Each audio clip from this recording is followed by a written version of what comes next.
I'm JJ Virgin, PhD dropout, sorry mom, turned 4-time New York Times bestselling author. Yes, I'm a certified nutrition specialist, fitness Hall of Famer, and I speak at health conferences and trainings around the globe. But I'm driven by my insatiable curiosity and love of science to keep asking questions, digging for answers, and sharing the information I uncover with as many people as I can. And that's why I created the Well Beyond 40 podcast, to synthesize and simplify the science of health into actionable strategies to help you thrive. In each episode, we'll talk about what's working in the world of wellness, from personalized nutrition and healing your metabolism to healthy aging and prescriptive fitness. Join me on the journey to better health so you can love how you look and feel right now and have the energy to play full out at 100.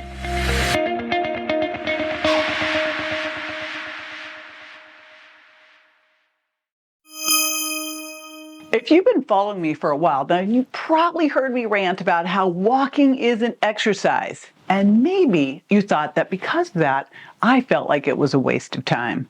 But that is definitely not the case. Well, for most of us, walking doesn't fall into the definition of exercise, meaning that you're doing more than what your body's used to, so that it has to adapt and get stronger. That doesn't mean it's not vital for your metabolism, and it can play a strategic role in supporting fat loss while holding on to muscle. That's known as recomping. Walking is also hugely important in lowering your risk of death.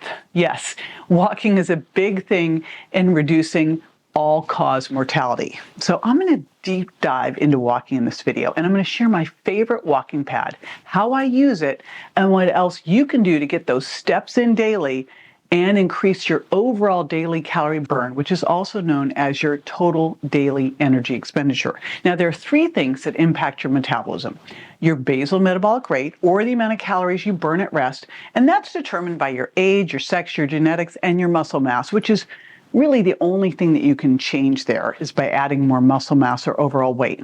And this accounts for about 50 to 60% of your total daily energy expenditure.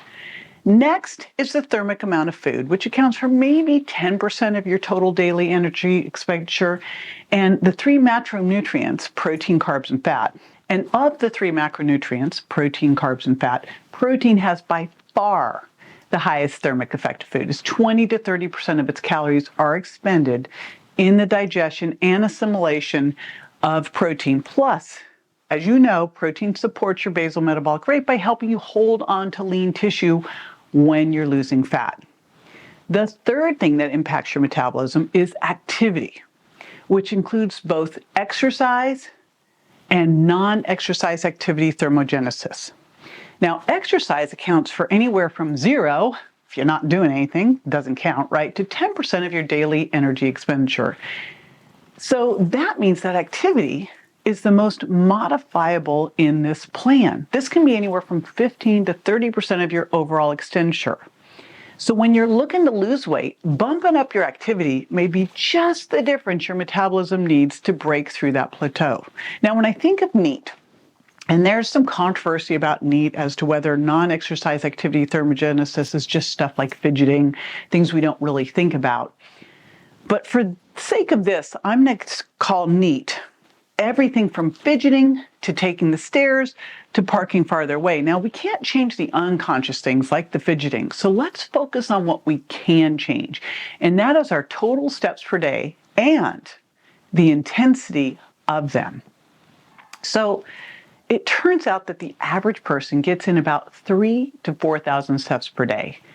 And your goal should be at least 8,000, and really in the range of 8,000 to 12,000. There was a research team with investigators from the NIH's National Cancer Institute, the National Institute on Aging, and the Centers for Disease Control and Prevention. And they looked at the association between step count, intensity, and risk of death in a broader range of the United States population. They used data on the physical activity collected by the National Health Survey. This was the NHANES study, the National Health and Nutrition Examination Survey, between 2003 and 2006.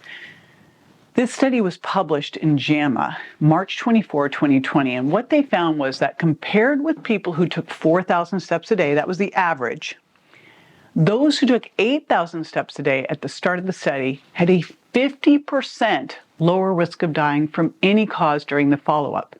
And people who took 12,000 steps a day had a 65% lower risk of dying than those who only took 4,000 steps. Higher step counts were also associated with lower rates of death from heart disease and cancer. And these benefits, by the way, were consistent across age, across sex, and across racial groups.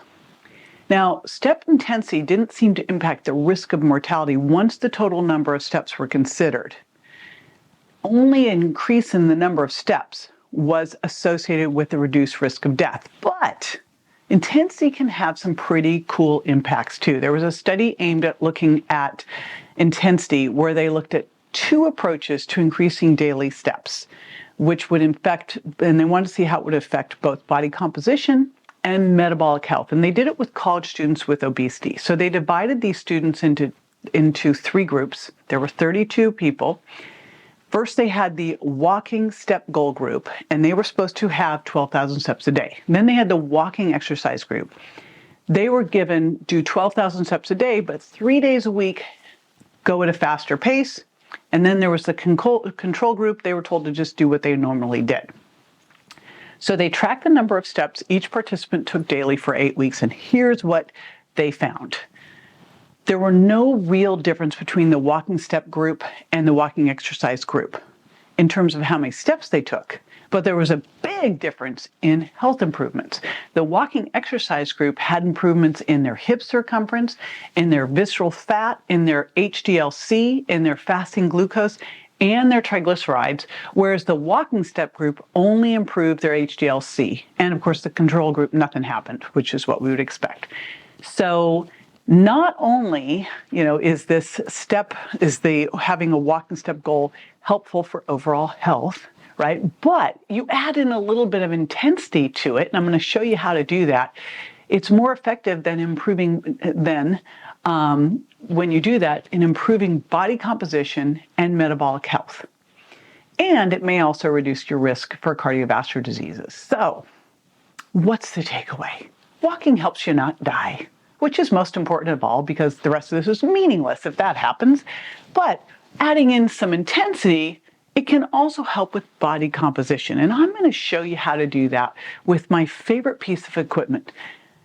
But first, let's look at how we can get those 8,000 to 12,000 steps in daily. And what I do first is I start with an activity audit. That is very simple. You know what you need? You need a fitness tracker like an Oura Ring or an Apple Watch, and you need a phone.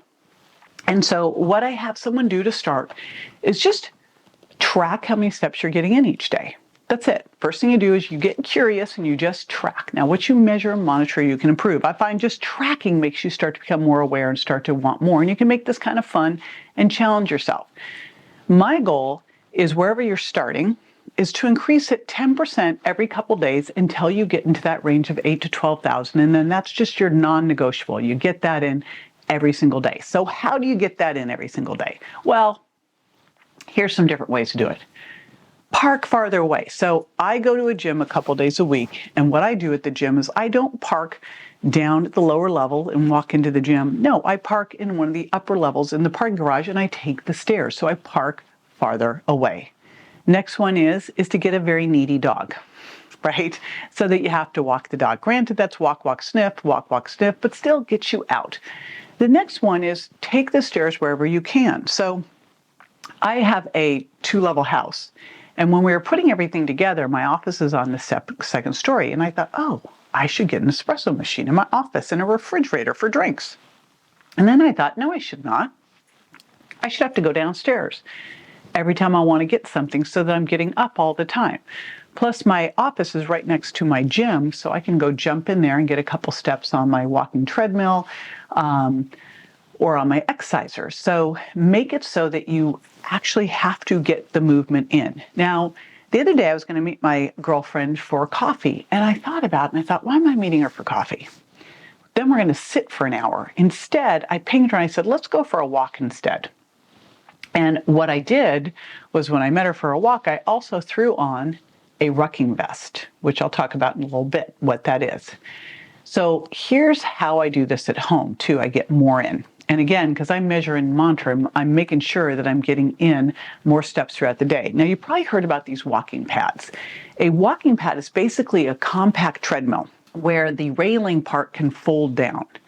So last year I got this stand-up desk, and then I got a walking treadmill so that when I'm on conference calls, I can jump on the treadmill and I can work and walk at the same time.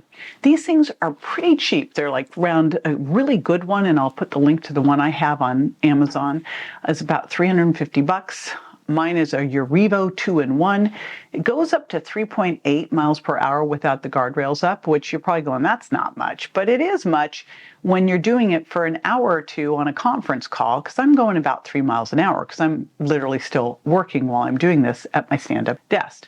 Now, another way you can do this, because I just shared that study about how intensity improved a bunch of metabolic markers and improved body comp. Obviously, walking's going to help. Adding the speed, and that's what they did in that study. They had them increase the speed. So one of the ways you could do that is just walk faster, or you could do hills. But I live in Florida. So unless I'm going over to a bridge, there are no hills here. So what I've done instead is I got a rucking vest.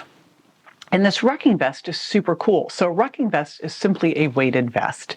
And you might have heard some of them because they came from the military training where people are like 40 pounds. That is not what I'm talking about. I'm talking about starting with it being 5 to 10 pounds. And what's cool about these vests, and I'll put in the show notes which ones I got, is that I got one that goes from 11 to 20 pounds, and I can just add in weights. So I start at 11. If I want to up it, I have 1 pound weights that I can put in. You can get the one that starts at 4 pounds and goes to 10 pounds. It's probably a good place to start. Depends how conditioned you are. My husband got the one that goes from 20 pounds up to 30 pounds. But these things are fantastic because it's a great way to add intensity, right? And you're going to burn more calories, plus you're going to improve your cardiovascular fitness. And there's one other thing that it does for you. It also improves your bone density, which is fantastic. The one I got is called a Duro Sport. And again, it has weights, so you can keep putting in more weights as you go. And I would start slow and just add it in. So I'll put the link on that in show notes, but I just love this one. And this is also one that you could just wear around the house. It's just going to increase the amount of calories that you spend throughout the day. I have literally made it my mission to get in at least 8,000 steps a day. I'm actually now trying to do at least 12,000 steps a day. And I try to get in at least half of those before noon so that I'm not trying to play catch up all day long. But I also love to get in a walk after dinner because that's going to help with lowering blood sugar. It's going to improve digestion, and it helps with sleep. Okay, so that's an easy one to do. And if you find that you can't go out after dinner because of where you live or maybe the weather, just walk around the house, right? Or jump on your walk-in pad, but do something. And especially if you can start to make the habit of getting in a little walk after dinner, that can make a profound impact.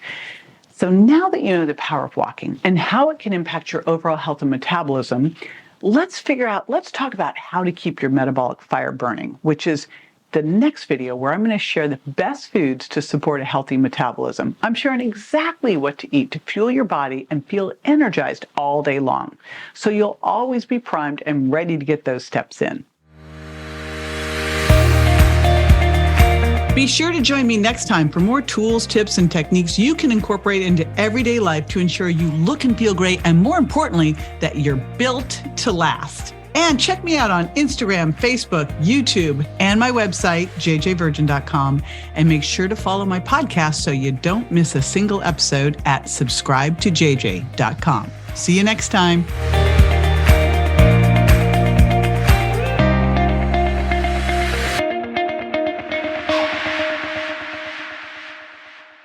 Hey, JJ here. And just a reminder that the Well Beyond 40 podcast offers health, wellness, fitness, and nutritional information that's designed for educational and entertainment purposes only. You should not rely on this information as a substitute for, nor does it replace professional medical advice, diagnosis, or treatment. If you have any concerns or questions about your health, you should always consult with a physician or other healthcare professional. Make sure that you do not disregard, avoid, or delay obtaining medical or health-related advice from your healthcare professional because of something you may have heard on the show or read in our show notes. The use of any information provided on the show is solely at your own risk.